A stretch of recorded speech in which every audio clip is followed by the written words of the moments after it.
Le changement climatique qui a rendu l'Afrique équatoriale de l'Est plus aride a poussé de nombreux prédateurs à évoluer et à s'adapter. Mais un animal avait déjà tout ce qu'il fallait pour vivre dans ces grandes plaines arides et piocher dans cette immense réserve de proies insaisissables qui échappe souvent aux lions. Il s'agit du célèbre sprinter de la savane, le guépard.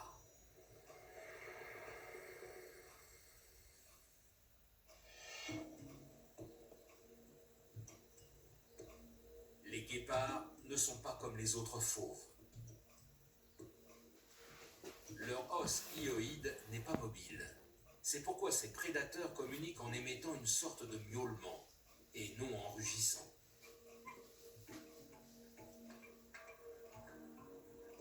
Le guépard est issu de la même lignée que le puma.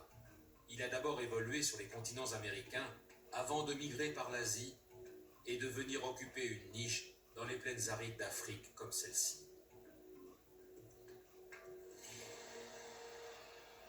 Ce grand félin tacheté n'est pas très doué pour monter dans les arbres. Alors pour avoir une meilleure vue sur la savane, il se contente des termitières. Ses yeux bien orientés vers l'avant l'aident à repérer sa cible même de loin. Puis il s'élance. En 3 secondes, le guépard atteint une vitesse proche de 100 km/h. Grâce à ses griffes semi-rétractiles et à sa colonne vertébrale flexible, il peut parcourir plus de 6 mètres en une seule foulée. Ses crocs peu développés favorisent le passage d'une plus grande quantité d'oxygène dans la cavité nasale. Le plaquage est aussi très efficace. Mais il ne peut maintenir une telle vitesse que sur 300 mètres environ, s'il veut éviter de souffrir de la chaleur.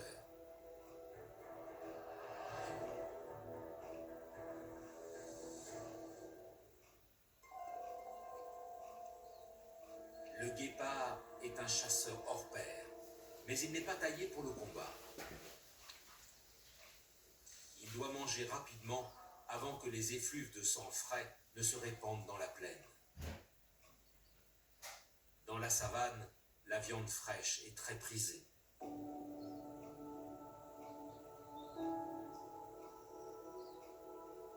Le lion est le plus grand fauve de la région.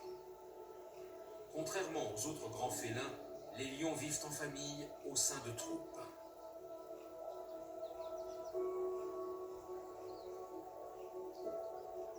Ce sont les seuls à être véritablement sociaux.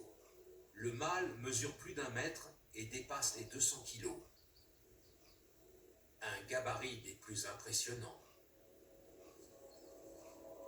Il est aussi doté d'une épaisse crinière qui le protège lors des combats territoriaux avec d'autres mâles.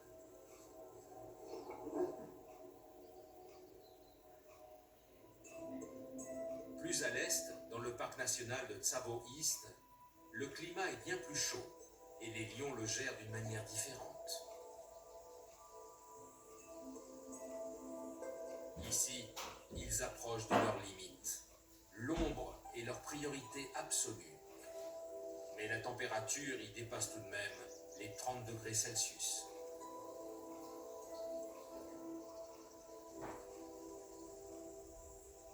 En plein soleil, c'est bien pire.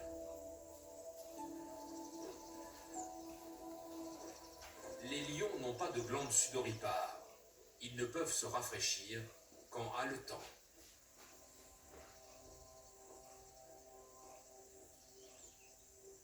Et exceptionnellement, dans cette région équatoriale caniculaire, la crinière des mâles est moins épaisse et moins étendue. Comme elle a tendance à faire monter leur température corporelle, ils ont préféré sacrifier ce symbole de domination et de protection pour avoir moins chaud. Au lieu d'être plus fournie que les autres, la crinière du mâle alpha indique néanmoins son statut, en affichant une teinte plus foncée. En raison de la chaleur extrême, ces lions chassent la nuit.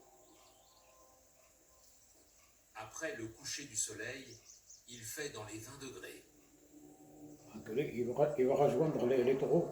Mais si les proies s'aventurent près d'eux, ils peuvent Ah, faire une regarde, exception. regarde comment il dort. Enculé. Il est con celui-là. Les lions du Tsavo sont aussi plus corpulents que les autres lions d'Afrique. Tiens, regarde, regarde. Oh là là. C'est ce qui leur permet de s'attaquer à leur proie principale.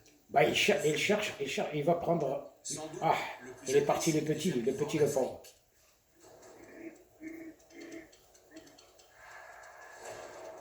Venir Oh là du là, buffle il a échappé, c'est con.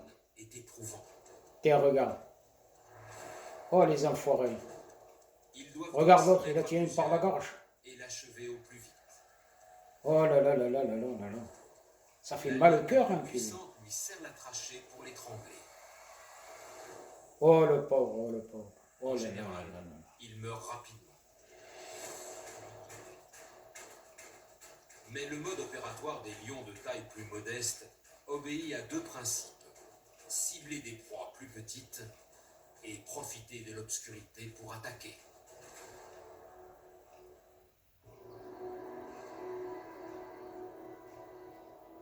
Dans le parc du Serengeti, les lions préfèrent chasser la nuit. C'est aussi une période d'activité pour de nombreuses proies, qui apprécient peut-être quand la température baisse. Les parties de chasse nocturne sont bien organisées. Sous les yeux, les lionnes ont des poils blancs qui reflètent la lumière de la lune. Une fois les proies repérées, elles les encerclent discrètement. Et deux lionnes les débusquent. Dans l'obscurité, les gazelles sont vite désorientées et fuient dans la mauvaise direction. Mais le piège est bien orchestré. Elles courent droit vers les lionnes qui les attendaient, tapies dans les hautes herbes. Puis, chaque membre de la troupe prend sa part.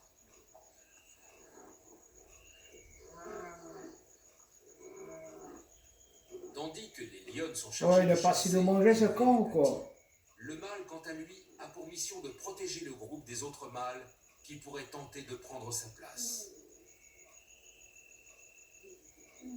Son territoire peut aller de 20 à 400 km² et son rugissement s'entend jusqu'à 8 km à la ronde.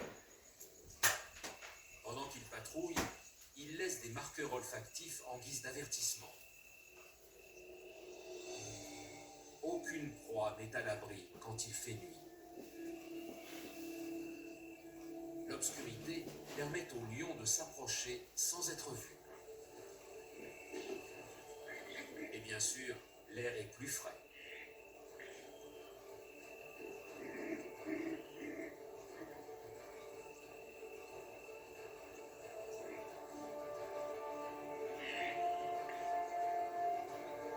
Oh putain. Le plaisir du festin est de courte durée, car les hyènes rôdent.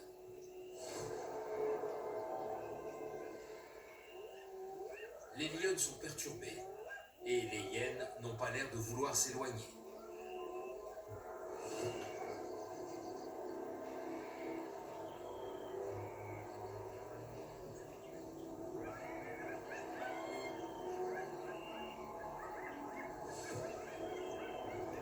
Les lionnes cèdent face à tant de mâchoires menaçantes.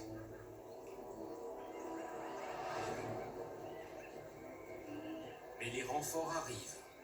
Le mâle est de retour.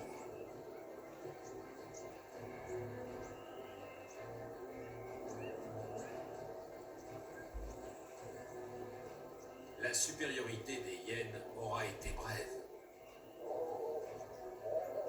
Elles ne font pas le poids face au mâle alpha.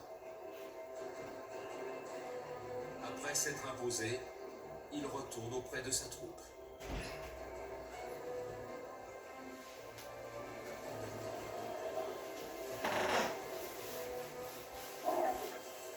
Mais maintenant, il réclame sa part.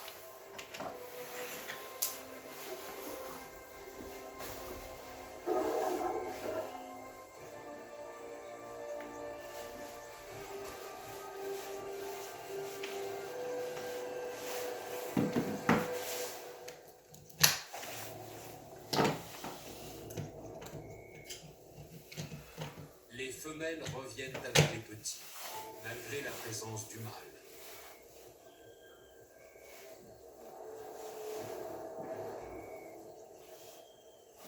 Mais il les autorise à manger en même temps que lui.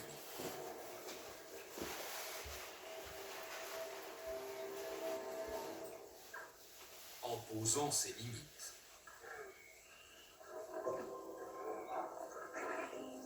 En revanche, les femelles ne sont pas invitées. Il est important que le mâle et les petits aient une part généreuse.